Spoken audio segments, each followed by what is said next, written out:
북한에는 김정은의 얼굴만 그리는 화가가 있다고 합니다. 그들은 그림 한 장을 완성하기까지 평생을 감시받고 심지어는 목숨을 잃기도 한다고 하는데요. 오늘의 사연자분 또한 역시 김정은의 얼굴을 그려오다 김정은과 관련된 믿을 수 없는 진실을 알게 되었고 결국 목숨을 걸고 탈북을 하게 되었다고 합니다. 대체 무슨 일이 있었던 걸까요?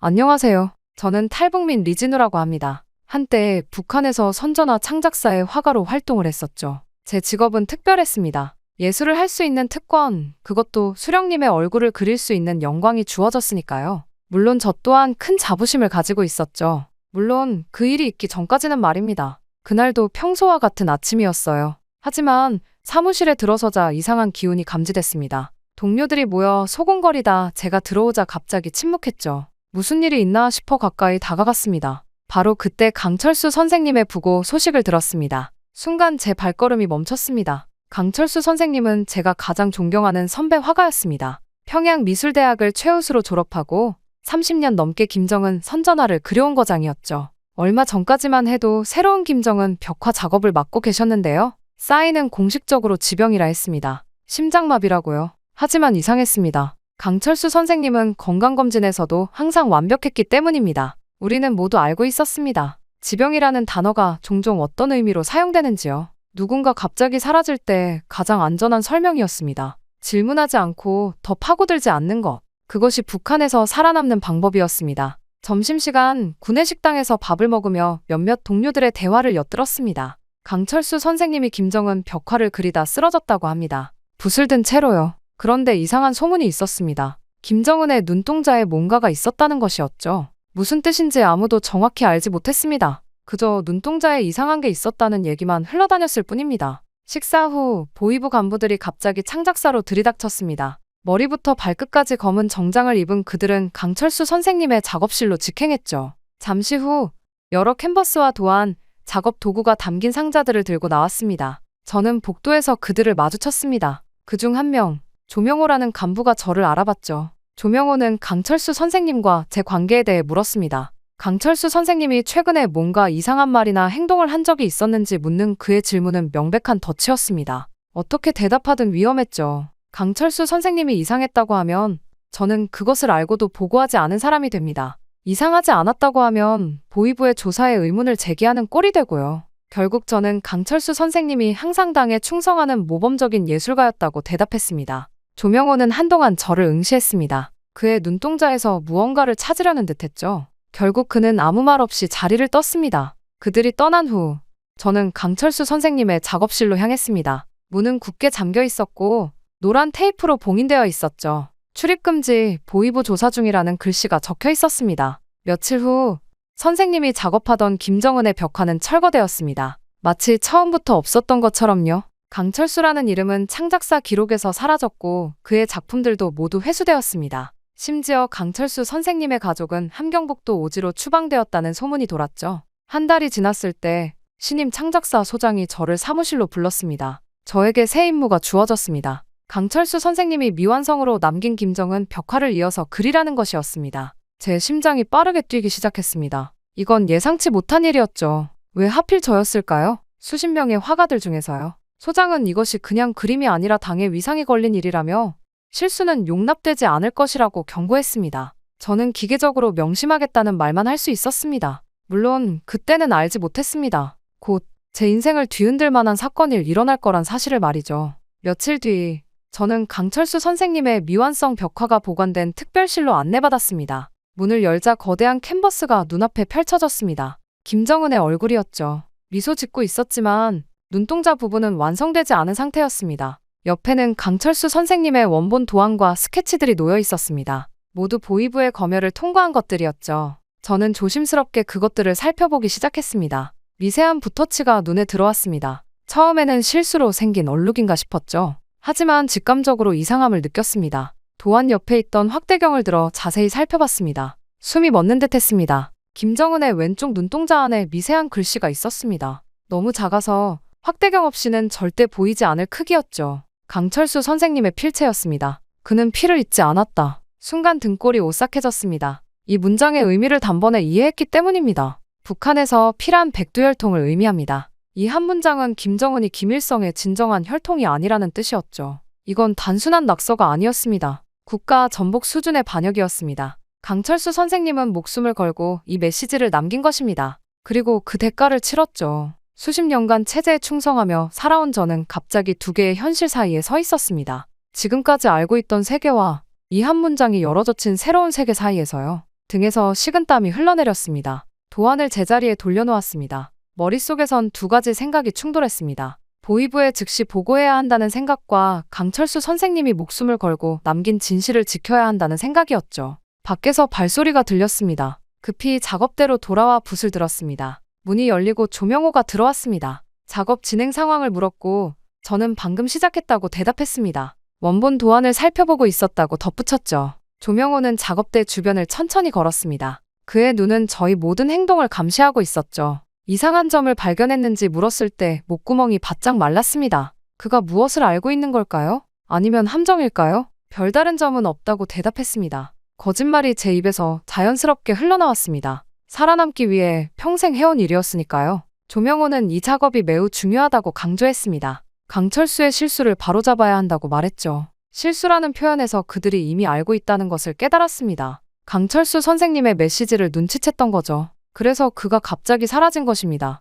그래서 저에게 이 작업을 맡긴 것이고요. 제가 무엇을 알게 될지, 어떤 선택을 할지 시험하고 있었습니다. 이틀 후 보위부에서 공식 소환장이 왔습니다. 오전 10시에 국가보위성 본부로 출두하라는 내용이었죠. 가슴이 철렁했습니다. 그들이 저를 부르는 이유는 단 하나뿐일 테니까요. 보위부 청사는 평양 중심가에 위치한 회색빛 건물이었습니다. 겉으로는 평범해 보였지만 모든 북한 사람들이 그곳의 지하실에 대한 소문을 알고 있었죠. 한번 들어가면 나오지 못하는 곳이라고요. 접수처에서 소환장을 제출하자 경비원이 저를 7층으로 안내했습니다. 엘리베이터 안에서 땀이 등을 적셨습니다. 복도를 따라 걸으며 벽에 걸린 김일성, 김정일, 김정은의 초상화가 저를 내려다보는 듯했습니다. 705호실. 문을 두드리자 낮은 목소리가 들렸습니다. 안으로 들어서자 조명호가 책상 앞에 앉아 있었습니다. 그의 뒤편 벽에도 새 지도자의 초상화가 걸려 있었죠. 조명호는 말없이 제 앞에 있는 의자를 가리켰습니다. 앉자마자 그는 서류 한 장을 밀어주었습니다.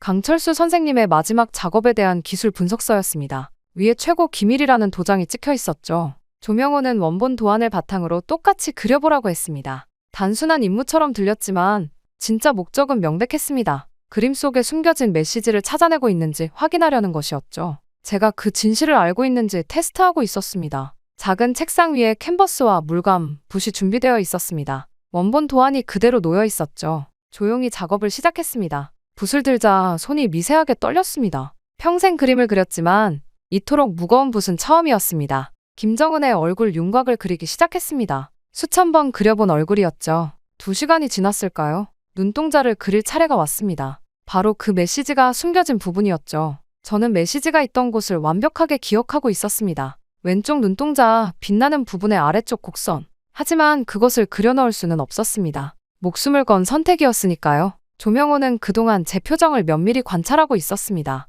갑자기 그가 일어나 제 옆에 섰습니다. 등 뒤에서 그의 숨소리가 들렸죠. 온몸이 긴장했지만 붓은 흔들림 없이 움직였습니다. 그리고 그가 제 시야에 무언가를 내려놓았습니다. 검은 권총이었습니다. 금속 표면이 차갑게 빛났죠. 위협인지 경고인지 명확했습니다. 조명호는 낮은 목소리로 속삭였습니다. 제가 무언가 알고 있는 건 아니겠냐고요. 숨이 멎는 듯 했습니다. 모른다고 대답해야 했습니다. 하지만 그는 제 눈을 똑바로 바라보고 있었습니다. 거짓말을 간파할 수 있을 것 같았죠. 천천히 고개를 저었습니다. 모르겠다고요. 강철수 선생님이 무엇을 남겼는지 모른다고 대답했습니다. 말을 마치자마자 등에서 식은땀이 흘러내렸습니다. 이건 단순한 거짓말이 아니었습니다. 국가에 대한 반역이었죠. 조명호는 한참을 저를 응시했습니다. 그의 눈에 의심이 있었지만 확신은 없었습니다. 결국 그는 권총을 집어들었습니다. 오늘은 그냥 돌아가도 좋다고 했죠. 하지만 작업은 계속해야 한다고 덧붙였습니다. 청사를 나서자 다리가 후들거렸습니다. 살아서 나온 것이 기적처럼 느껴졌습니다.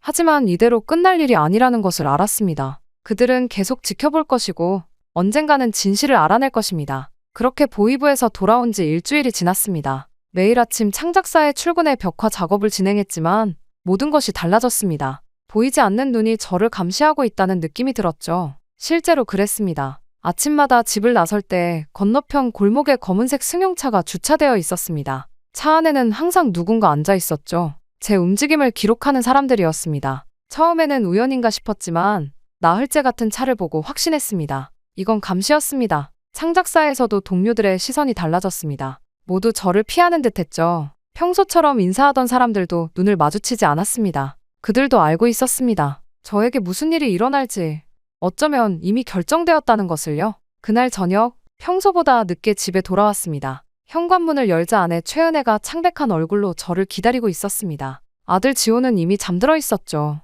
아내는 떨리는 목소리로 말했습니다. 학교에서 지호가 정치조사를 받았다고요. 갑자기 머리가 울렸습니다. 정치조사는 단순한 질문이 아니었습니다. 아이에게까지 손을 뻗친 것은 명백한 경고였죠. 아내는 울음을 참으며 학교 선생님이 지호에게 아버지에 대해 물었다고 전했습니다. 아버지가 집에서 무슨 말을 하는지, 무슨 일을 하는지 물었다고요. 가슴이 무너지는 느낌이었습니다. 이건 나만의 문제가 아니었습니다. 내가 알고 있는 비밀 때문에 가족까지 위험에 처한 것이죠. 강철수 선생님의 가족이 추방되었다는 소문이 떠올랐습니다. 그들에게도 이런 경고가 있었을까요? 아내는 무슨 일이 있는지 물었습니다. 더 이상 숨길 수 없었습니다. 최대한 조심스럽게 상황을 설명했습니다. 강철수 선생님의 그림, 보위부의 조사, 감시. 하지만 가장 중요한 내용, 그는 피를 잊지 않았다. 는 문장만은 말하지 않았습니다. 그건 알면 알수록 위험한 진실이었으니까요. 아내의 눈에 공포가 서렸습니다. 그녀는 오래도록 침묵했습니다. 그리고 마침내 입을 열었습니다. 당신이 진실을 봤다면 우리는 이 나라에 있을 수 없어. 단 한 문장으로 모든 것을 이해했습니다. 예상치 못한 결단력이었죠. 그날 밤 우리는 창문을 모두 닫고 작은 소리로 이야기했습니다. 도청 장치가 있을지 모른다는 두려움 때문이었죠. 이대로는 살아남을 수 없다는 결론에 도달했습니다. 언젠가는 제가 알고 있는 것이 드러날 테고 그때는 우리 가족 모두가 끝장날 것이었습니다. 다음 날부터 집 주변의 감시가 더 노골적으로 변했습니다. 이제는 2대의 차가 번갈아가며 지키고 있었죠. 보위부원으로 보이는 사람이 맞은편 건물에서 망원경으로 우리 집을 관찰하기도 했습니다. 창작사 작업실에서도 조명호가 자주 들락거렸습니다. 아무 말 없이 제 작업을 지켜보다 가는 경우가 많았죠. 그의 눈빛에는 확신이 있었습니다. 그는 제가 무언가를 알고 있다는 것을 확신하고 있었고 단지 증거만 찾고 있었습니다. 밤마다 아들 지호의 잠든 얼굴을 보며 결심이 굳어졌습니다. 이대로 기다리다간 모두 죽을 것입니다. 내가 죽으면 가족도 끝이라는 사실을 깨달았죠. 이제 선택은 하나뿐이었습니다. 우린 이 나라를 떠나야 한다. 그렇게 탈북을 결심하고 나니 세상이 다르게 보였습니다. 모든 것이 위험으로 가득 찬 듯했죠. 하지만 동시에 행동에 명확함이 생겼습니다. 우리에게는 선택지가 없었습니다. 살기 위해서는 이 나라를 떠나야 했습니다. 계획이 필요했습니다. 북한에서 국경을 넘는다는 것은 죽음과 맞바꾸는 모험이었죠. 특히 감시 대상인 우리 가족에게는 더욱 어려운 일이었습니다. 하지만 방법이 있었습니다. 제 직업을 이용하는 것이었죠. 보위부의 공작으로 접근했습니다. 김정은의 벽화를 완성하기 위해 접경지역 풍경을 그리러 가야 한다고 제안했습니다. 김정은의 배경에 들어갈 백두산과 압록강 풍경 스케치를 위한 출장이었죠. 당의 선전화가에게는 특별한 이동의 자유가 있었습니다. 이 특권을 마지막으로 이용할 계획이었습니다. 놀랍게도 허가가 떨어졌습니다. 조명호는 그림의 완성도를 높이기 위한 현장 스케치라면 가능하다고 했습니다. 하지만 당연히 조건이 있었죠. 3일 이내에 돌아올 것, 그리고 그의 부하 한 명이 동행한다는 것이었습니다. 마지막 조건이 계획을 복잡하게 만들었습니다. 보위부 요원과 함께라면 탈북은 불가능했죠. 하지만 다른 방법이 떠올랐습니다. 가족은 제가 간 이후에 별도로 이동시키는 것이었습니다. 위험한 도박이었지만 유일한 방법이었습니다. 준비 시간은 일주일뿐이었습니다. 모든 것을 조용히, 의심받지 않게 준비해야 했죠. 우선 작업 장비를 팔았습니다. 제가 소장하고 있던 특별한 북과 안료들을 암시장에서 처분했죠. 그 돈으로 식량과 방한복, 아이를 위한 약을 사들였습니다. 아내 은혜는 놀라운 침착함을 보여주었습니다. 그녀는 평소와 다름없이 행동하면서도 필요한 것들을 조금씩 모았습니다. 5단에 돈을 숨기고 작은 가방에 필수품을 챙겼죠. 우리는 서로 다른 길로 이동하기로 했습니다. 저는 출장을 핑계로 함경북도로 향하고 아내와 아들은 이틀 후 친척 방문을 핑계로 따라오기로 했습니다. 마지막 준비로 강철수 선생님이 남긴 도안 일부를 찢어 제 그림 도구 사이에 숨겼습니다. 김정은의 눈동자가 그려진 종이 조각이었죠. 그 안에는 그 문장이 있었습니다. 그는 피를 잊지 않았다. 이것이 우리의 보험이자 새 삶의 증거가 될 것이었습니다. 출발 전날 밤 아들 지호와 마지막으로 함께 잤습니다. 아이는 뭔가 일이 벌어지고 있다는 것을 느꼈지만 구체적으로는 알지 못했습니다. 아직 어린아이였으니까요.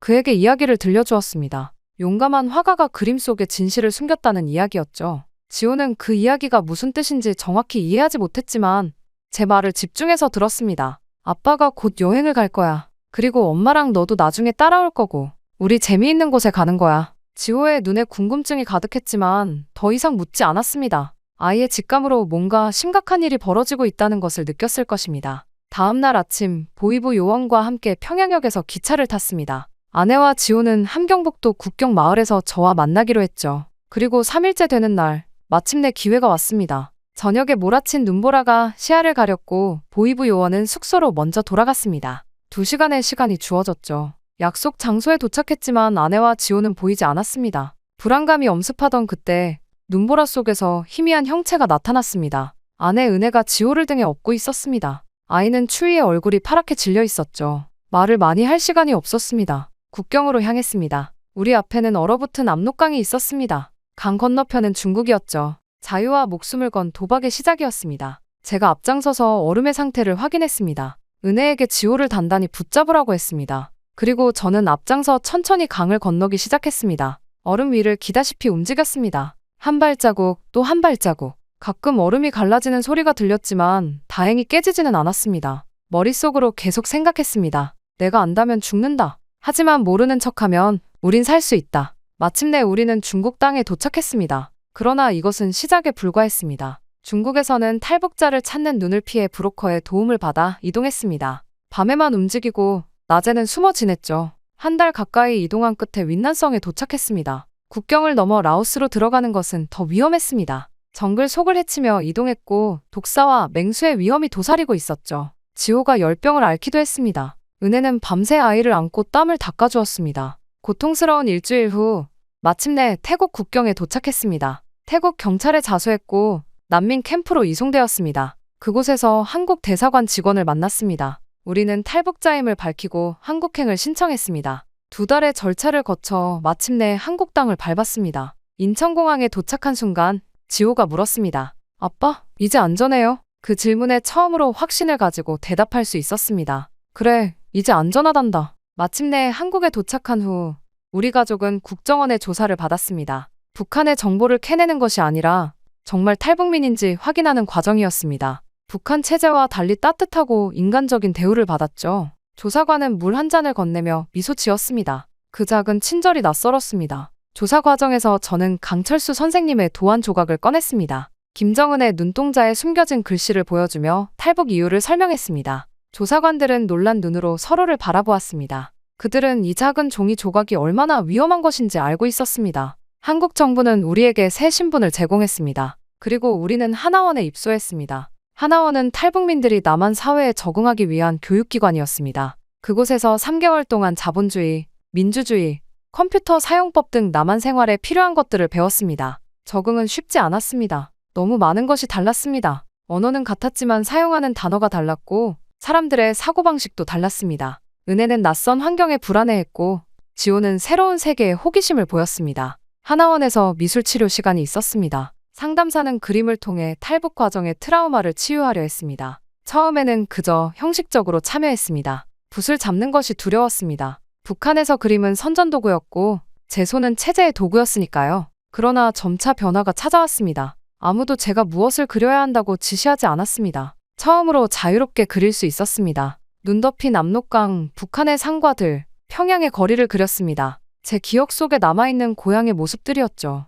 그러던 어느 날 문득 김정은의 얼굴을 그리기 시작했습니다. 수천 번 그렸던 그 얼굴입니다. 하지만 이번에는 달랐습니다. 그의 눈동자를 그릴 때 떨리는 손으로 작게 써넣었습니다. 그는 피를 잊지 않았다. 이제 이 문장은 더 이상 두려움의 대상이 아니었습니다. 이것은 제 자유의 증표였습니다. 저를 이곳으로 이끈 진실이었죠. 그림을 그리는 동안 지호가 조용히 제 곁에 와서 물었습니다. 아빠, 그 사람 나쁜 사람이야? 아이의 질문에 잠시 멈췄습니다. 북한에서는 결코 대답할 수 없었던 질문이었습니다. 그곳에서는 생각조차 허용되지 않았죠. 하지만 이제 우리는 자유의 땅에 있었습니다. 응, 아빠는 그걸 알았고 그래서 너랑 여기까지 온 거야. 지호는 제 그림을 잠시 바라보다 고개를 끄덕였습니다. 아이는 이해했습니다. 어쩌면 어른들보다 더 명확하게 이해했는지도 모릅니다. 하나원에서의 시간이 끝나갈 무렵 상담사는 제게 북한의 미술에 대해 강의해달라고 요청했습니다. 처음에는 거절했지만 생각이 바뀌었습니다. 사람들이 북한의 선전화가 어떻게 만들어지는지 그 뒤에 숨겨진 이야기가 무엇인지 알아야 한다고 생각했습니다.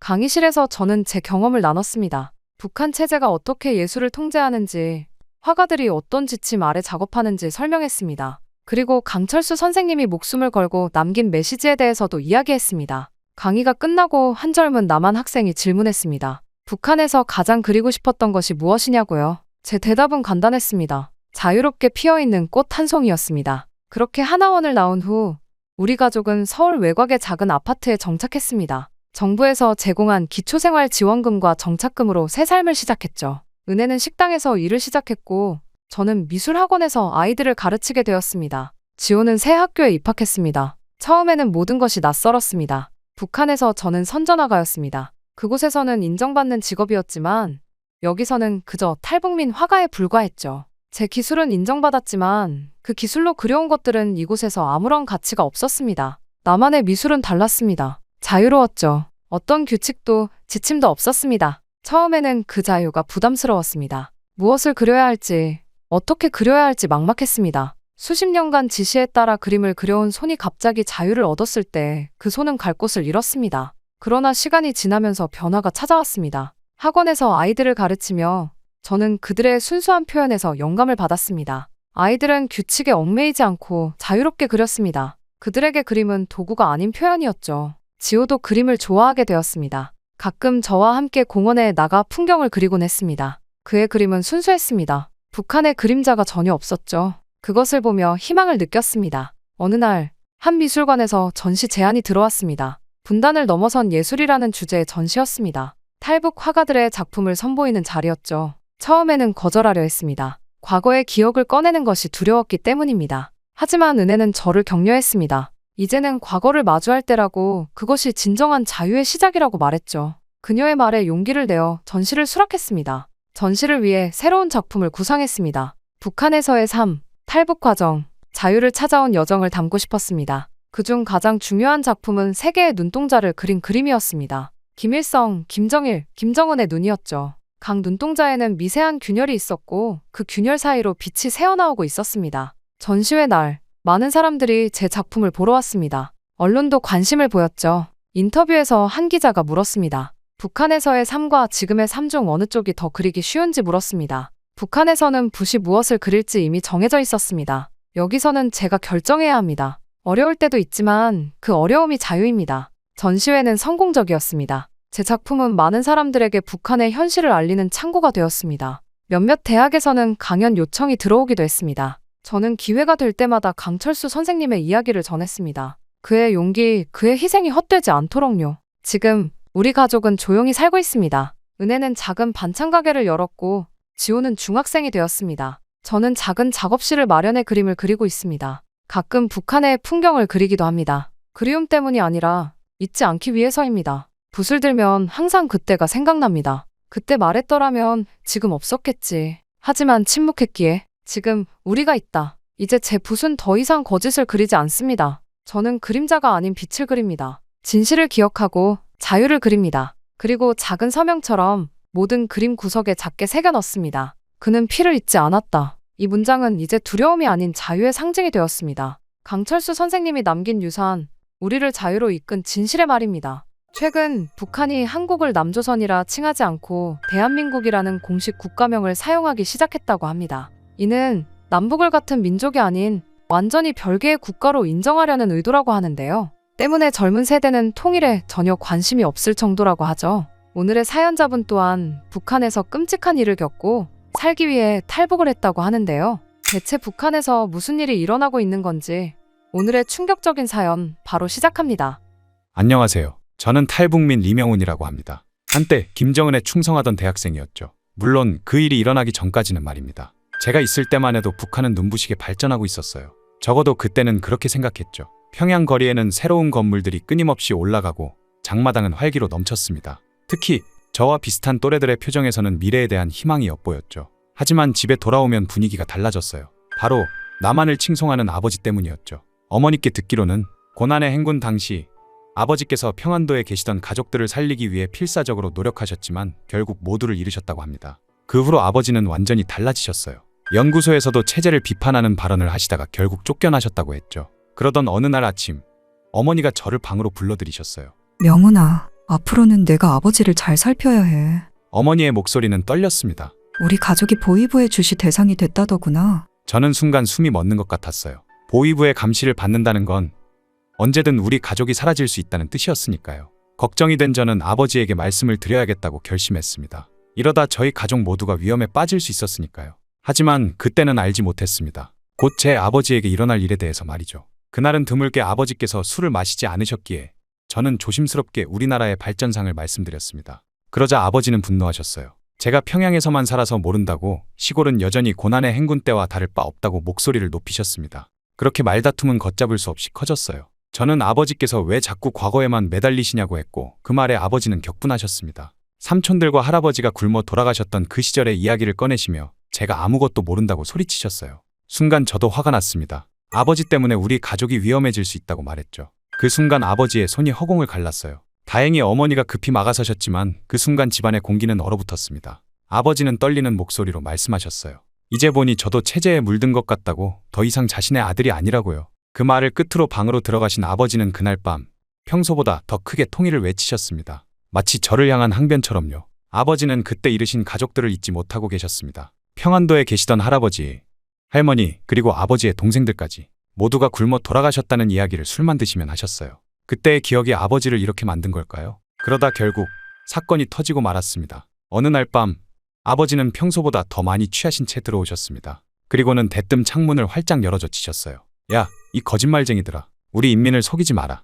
통일이 답이다. 남조선처럼 살아야 한다. 저와 어머니는 급히 창문을 닫았지만 이미 늦었다는 걸 알 수 있었어요. 맞은편 집들의 불빛들이 하나둘 켜지기 시작했고 누군가 우리 집을 주시하는 게 느껴졌습니다. 그러던 어느 날 아침 아버지가 사라지셨어요. 평소처럼 출근하신다며 나가셨는데 저녁이 되어도 돌아오지 않으셨습니다. 전날 밤에도 아버지는 또다시 통일을 외치셨죠. 그리고 이번에는 정말로 무서운 일이 일어났습니다. 아버지가 사라지신 후 저는 처음으로 진짜 공포가 무엇인지 알게 됐습니다. 밤새 잠을 이루지 못했어요. 아버지가 어디에 계실지, 무슨 일을 당하고 계실지 생각하면 가슴이 무너져 내렸습니다. 매일 아침 현관문 소리가 들릴 때마다 심장이 멎는 것 같았고 밤이면 혹시 나쁜 소식이 오진 않을지 두려워 잠들 수가 없었어요. 밥을 먹을 때마다 아버지는 식사는 하고 계시는지, 어디서 어떤 고통을 겪고 계실지 생각하면 목이 메어 한 숟가락도 넘기기 힘들었습니다. 그날 이후로 사흘 동안 아버지의 소식은 없었습니다. 직장에도 나가지 않으셨다는 걸 알게 됐어요. 어머니는 밤새 한숨만 쉬셨고 저는 불길한 예감에 잠을 이룰 수가 없었습니다. 나흘째 되는 날 새벽 문 밖에서 둔탁한 소리가 들렸어요. 누군가가 쓰러진 것 같았습니다. 어머니가 먼저 문을 열었죠. 그리고 우리는 그 자리에서 얼어붙고 말았습니다. 아버지였어요. 하지만 그 모습은 제가 알던 아버지가 아니었습니다. 온몸이 피멍투성이었어요. 얼굴은 퉁퉁 부어 있었고 입가에서는 아직도 피가 흐르고 있었습니다. 양쪽 눈은 시퍼렇게 멍이 들어 거의 뜨지도 못하시는 것 같았어요. 어머니와 제가 아버지를 부축해 방으로 모시는데 숨을 쉴 때마다 괴로워하셨습니다. 갈비뼈가 부러진 것이 분명해 보였어요. 걸음을 옮길 때마다 신음소리를 내셨지만 그마저도 크게 내지 못하시는 게 보였습니다. 마치 누군가 지켜보고 있을까 봐 두려워하시는 것처럼요. 방에 눕히고 나서야 제 감정이 터져나왔습니다. 아버지의 옷을 벗기자 전신이 시퍼렇게 멍들어 있었거든요. 등에는 채찍 자국처럼 보이는 상처들이 가득했고 손톱이 여러 개 빠져 있었습니다. 분노가 치밀어 올랐어요. 아버지를 이렇게 만든 자들을 찾아가 모두 갚아주고 싶었습니다. 하지만 동시에 무력감이 저를 짓눌렀어요. 우리는 아무것도 할 수 없었습니다.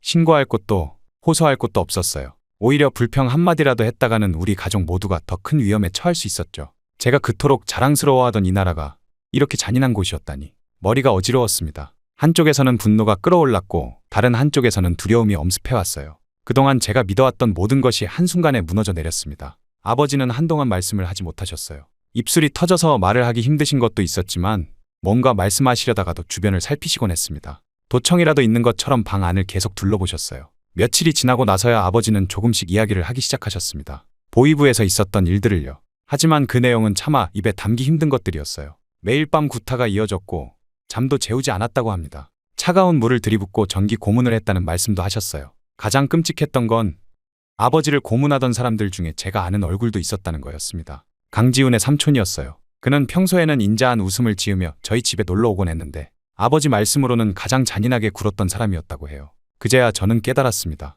우리가 평소에 하는 말 한마디 한마디가 얼마나 위험한 것인지를요. 그날 밤 아버지의 말씀은 계속 이어졌습니다. 보이부에서 마지막 날, 아버지는 다른 방에서 들려오는 비명소리를 들으셨대요.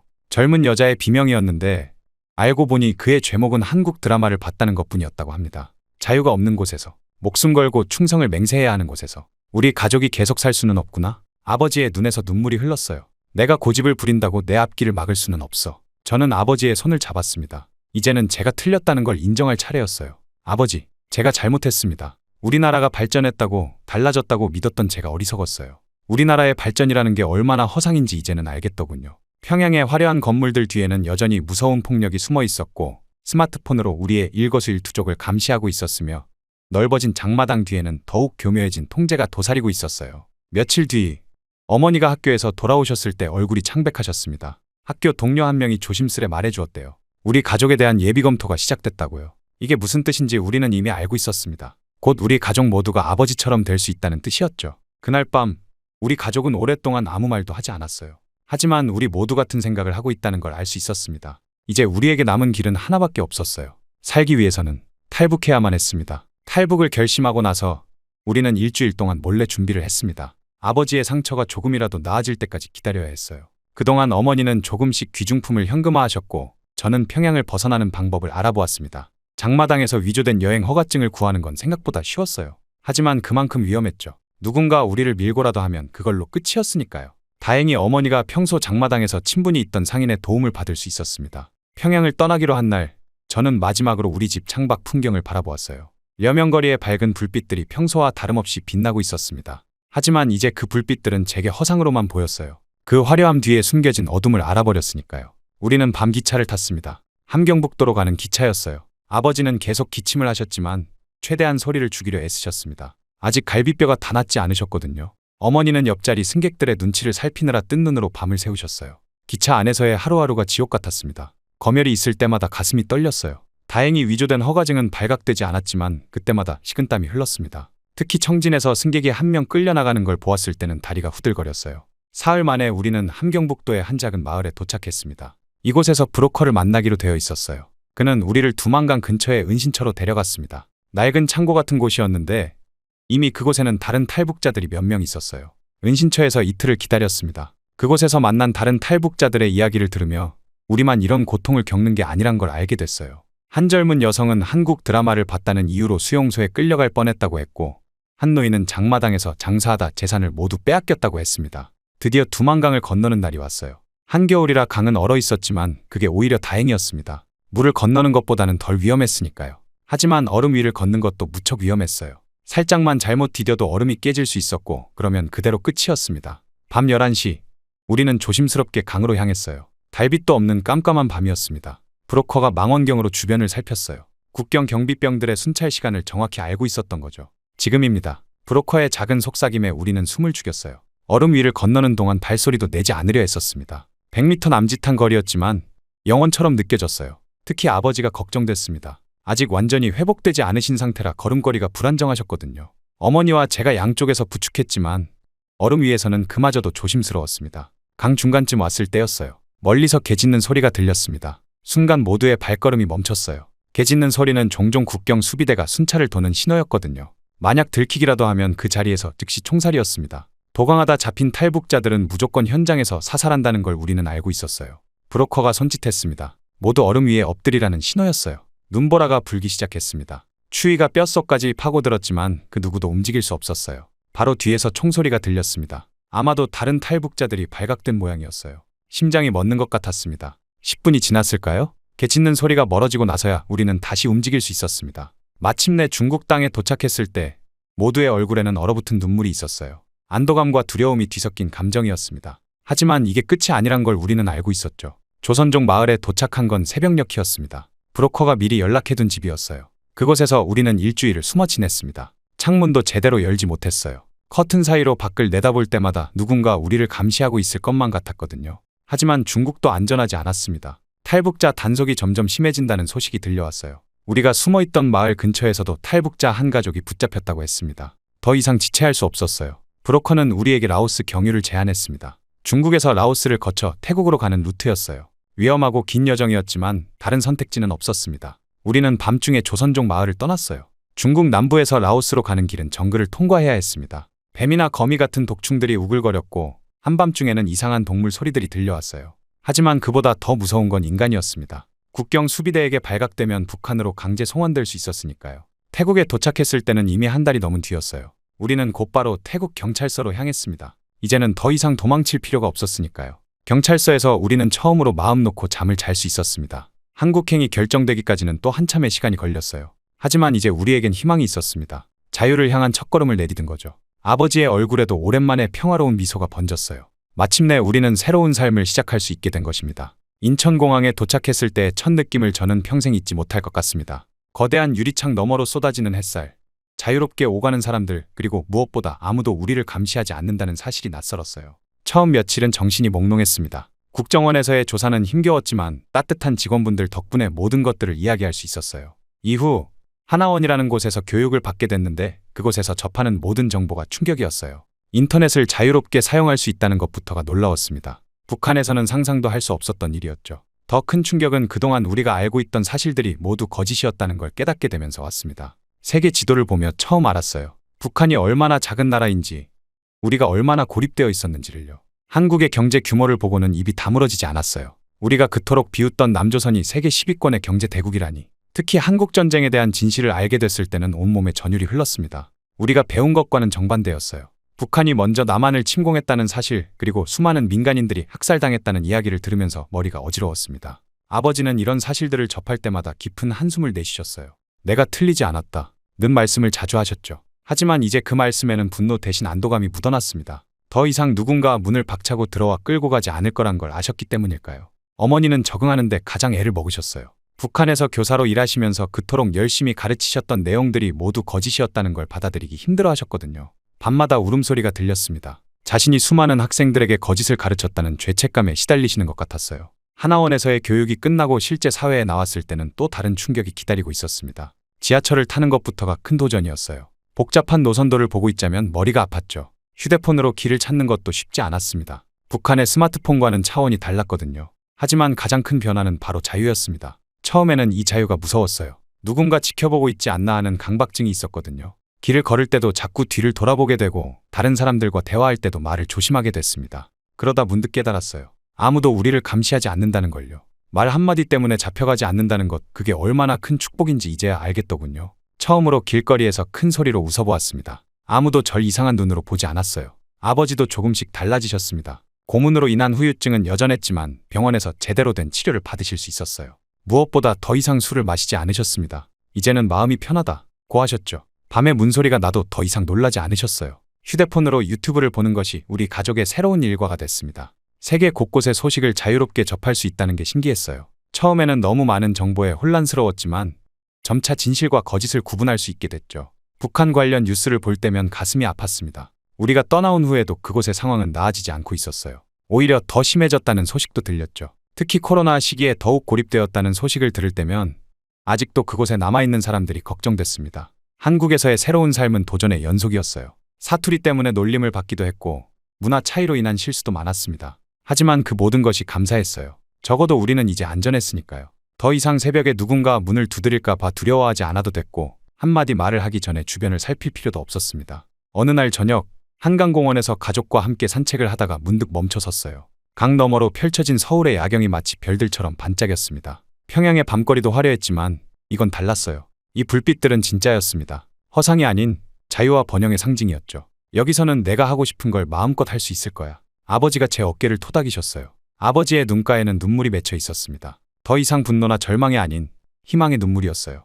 이제 우리 가족은 새로운 꿈을 꾸기 시작했습니다. 어머니는 한국어 교사가 되고 싶다고 하셨고 저는 대학에 가서 국제정치를 공부하고 싶었어요. 이제는 그 누구도 우리의 꿈을 막을 수 없었습니다. 우리는 자유롭게 미래를 선택할 수 있는 곳에 있었으니까요. 한국에서의 시간이 쌓여갈수록 제 마음속에서는 새로운 생각들이 자라나기 시작했습니다. 특히 통일에 대한 생각이 달라졌어요. 한때는 아버지의 통일 이야기가 구시대적이고 비현실적으로 들렸는데 이제는 그 말씀의 의미를 진정으로 이해하게 됐습니다. 북한에 있을 때는 몰랐습니다. 혹은 모른 척했던 걸지도 모르죠. 화려한 평양의 불빛 뒤에 가려진 어둠을, 발전이라는 이름으로 포장된 억압을, 그리고 우리 국가제일주의라는 구호 아래 숨겨진 고립의 현실을요. 대학에 입학하고 나서 저는 북한 관련 수업을 찾아 들었습니다. 교수님들이 설명하는 북한의 실상은 제가 알던 것과는 너무나 달랐어요. 통계 자료들은 더욱 충격적이었죠.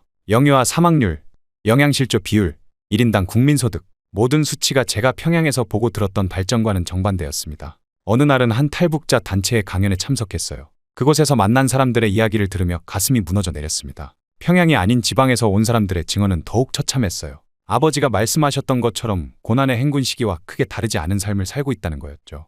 우리가 평양에서 누리던 것들이 얼마나 특권적인 것이었는지 이제야 알겠어요. 어느 날 저는 아버지께 이렇게 고백했습니다. 아버지는 말없이 고개를 끄덕이셨어요. 그동안 우리가 평양이라는 유리성 안에서 얼마나 현실과 동떨어진 삶을 살았는지 이제야 똑바로 보게 된 것이죠. 특히 충격적이었던 건 제가 그토록 자랑스러워하던 북한의 과학기술이 사실은 허상이었다는 점이었어요. 평양과학기술전당에서 보았던 많은 기술들이 이미 수십 년 전에 다른 나라들이 개발한 것들이었고 우리가 쓰던 스마트폰도 사실은 중국 기술을 그대로 가져온 것에 불과했다는 걸 알게 됐습니다. 더 슬픈 건 지금도 계속되는 북한 주민들의 고통이었어요. 뉴스를 통해 접하는 북한의 소식들은 하나같이 암담했습니다. 식량난은 여전했고 인권 탄압은 더욱 심해졌으며 젊은이들의 꿈은 점점 더 작아지고 있었죠. 아버지, 죄송합니다. 저는 자주 이 말을 하게 됩니다. 아버지께서 그토록 통일을 외치신 이유를 그리고 그것 때문에 그토록 큰 고통을 감내하신 이유를 이제는 완전히 이해하게 됐거든요. 통일이 필요한 이유는 단순히 같은 민족이어서가 아니었습니다. 그곳에 갇혀있는 수많은 사람들의 생명과 자유 그리고 꿈을 위해서였어요. 제가 북한에서 그토록 믿었던 우리 국가제일주의는 결국 주민들을 영원한 감옥에 가두는 또 다른 이름이었을 뿐이었습니다. 최근에는 탈북자 지원 단체에서 일하기 시작했어요. 새로 온 탈북자들을 만날 때마다 과거의 제 모습이 떠오릅니다. 그들의 눈빛에서 저는 혼란과 두려움 그리고 희망을 동시에 봅니다. 특히 평양 출신들이 겪는 문화 충격을 저는 너무나 잘 이해해요. 그들도 저처럼 많은 것을 새로 배우고 많은 것을 깨달아야 할 테니까요. 가끔 북한에 두고 온 친구들 생각이 납니다. 강지우는 지금도 여전히 체제를 믿고 있을까요? 혹시 그도 이제는 진실을 알게 됐을까요? 만약 그가 진실을 알게 된다면 그의 삼촌이 저희 아버지를 고문했다는 사실도 알게 될까요? 이제는 확신할 수 있습니다. 통일은 선택이 아닌 필수라는 것을요. 그곳에 남아있는 사람들에게 자유와 진실을 전하기 위해서라도 우리는 반드시 하나가 되어야 합니다. 단순히 영토를 합치는 것이 아닌 진정한 자유와 인권 그리고 존엄성이 보장되는 하나의 나라로 거듭나야 해요. 얼마 전 아버지와 함께 통일전망대에 다녀왔습니다. 망원경으로 북한 땅을 바라보며 아버지께서 말씀하셨어요. 저기 우리 가족의 무덤이 있단다. 고난의 행군 때 돌아가신 내 할아버지, 할머니 그리고 삼촌들. 아버지의 눈시울이 붉어졌습니다. 그날 저녁 저는 오랜만에 일기를 썼어요. 통일이라는 단어의 의미를 다시 한번 생각해보면서요. 그것은 이제 제게 단순한 정치적 구호가 아닙니다. 인간의 기본적인 권리, 존엄성 그리고 자유를 되찾는 과정이에요. 제가 한때 그토록 반대했던 통일이 이제는 제 삶의 목표가 되었습니다. 우리 가족의 이야기는 수많은 탈북자들의 이야기 중 하나일 뿐이에요. 하지만 이런 이야기들이 모여 언젠가는 큰 변화를 만들어낼 거라고 믿습니다. 그래서 저는 계속해서 이야기를 나눕니다. 북한의 진실을, 통일의 필요성을, 그리고 자유의 소중함을요. 이제 저는 압니다. 아버지께서 왜 그토록 위험을 무릅쓰고 통일을 외치셨는지를요. 그것은 단순한 정치적 신념이 아닌 인간다운 삶에 대한 간절한 외침이었습니다. 그리고 이제 그 외침은 제 것이 되었습니다. 저의 이야기는 이렇게 끝이 나지만 저희 새로운 이야기는 이제 시작입니다. 지금까지 저희 이야기를 들어주셔서 감사합니다. 구독자님들의 가정에도 항상 평화가 있기를 진심으로 기도하겠습니다. 구독과 좋아요는 큰 힘이 됩니다.